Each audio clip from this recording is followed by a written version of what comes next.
Welcome back skill stars. Module third में chapter third पे हम जो आज पढ़ने जा रहे हैं वो हमारा है कि वर्कशीट्स को किस तरीके से डुप्लीकेट करना है, रीनेम करना है, कॉपी करना है। तो आज हम इस लेक्चर में, इस चैप्टर में जो मॉड्यूल थर्ड का थर्ड चैप्टर है पढ़ने जा रहे हैं। ठीक है, सबसे पहले एक्सेल फाइल मैंने ओपन कर लिया जिस पे लास्ट चैप्टर में, चैप्टर सेकंड में हमने वर्किंग की थी और हमने रोज़ एंड कॉलम्स को डिस्कस किया था।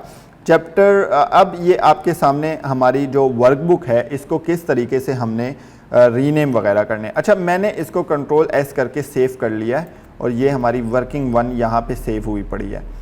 सबसे पहले जब भी आपको कोई वर्किंग फॉर एग्जांपल आपको कोई दूसरा क्लाइंट मिलता है, पहले फॉर एग्जांपल ये वर्किंग वन मैंने फर्स्ट क्लाइंट का काम किया हुआ है। ठीक है, मैं इसको ओपन करता हूँ, ये वर्किंग वन मैंने काम किया हुआ है। अगर मैंने दूसरे क्लाइंट के लिए जब भी काम करना है तो आपको ये याद रखना है कि मैं सोच रहा हूँ कि वर्किंग वन में कुछ ऐसी चीज़ें हैं जो मेरी हेल्प कर सकती हैं, तो मैं इसको हमेशा कॉपी करके पेस्ट करूँगा, जो कि एक डुप्लीकेट फाइल मेरे पास कॉपी आएगी।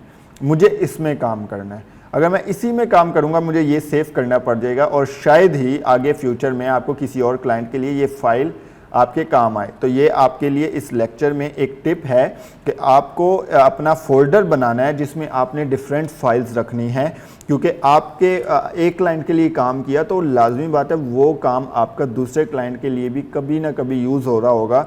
आप रीनेम कर सकते हैं। मैं इसको फॉर एग्जांपल यहाँ पे जो है मैं लिख देता हूँ, अगर मेरे क्लाइंट का नाम कुछ और है या मैंने काम किया है, फॉर एग्जांपल इसमें मैंने फार्मूलाज के काम किए या जो भी किए, आप कोई भी रीनेम जो है नेम रख सकते हैं ताकि आपको नाम याद रखें। वर्किंग टू मैंने क्लाइंट टू फॉर एग्जांपल मैंने ले लिया और वर्किंग टू का मैंने इसमें लिख दिया, तो ये दोनों फाइल मैं यहाँ पे जो काम करूँगा वो यहाँ सेव हो जाएगा।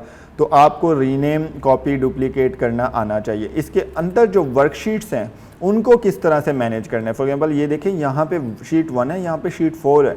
ठीक है, यहाँ शीट 2 है, 3 है। ये थोड़ी सीक्वेंस में लाने के लिए अगर मैं यहाँ पे करता हूँ तो ये शीट 5 यहाँ बन गई है।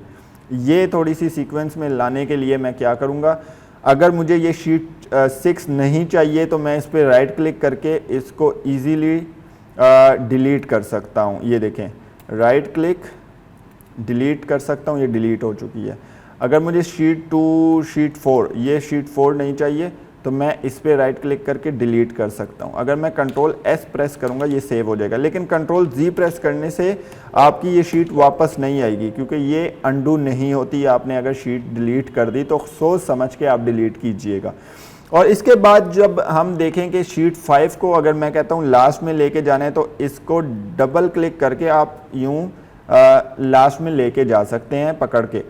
अगर आप माउस यूज़ कर रहे हैं तो लेफ़्ट क्लिक करके आप इजीली पकड़ के इसको कहीं पे भी एडजस्ट कर सकते हैं।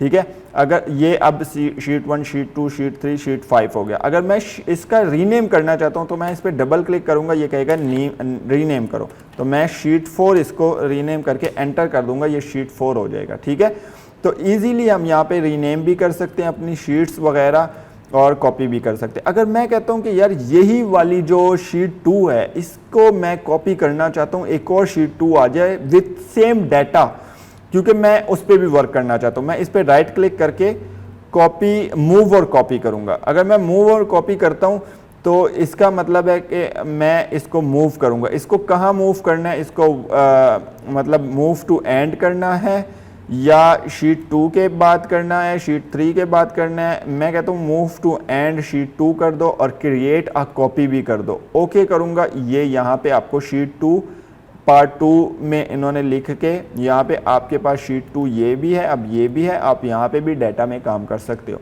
तो अपनी शीट्स को कॉपी भी ईजी तरीके से करते हो। ठीक है, तो ये एक बेसिक लेक्चर था मॉड्यूल थर्ड में, चैप्टर थर्ड में, कि how to rename, how to duplicate, how to copy, how to move your workbooks, your sheets.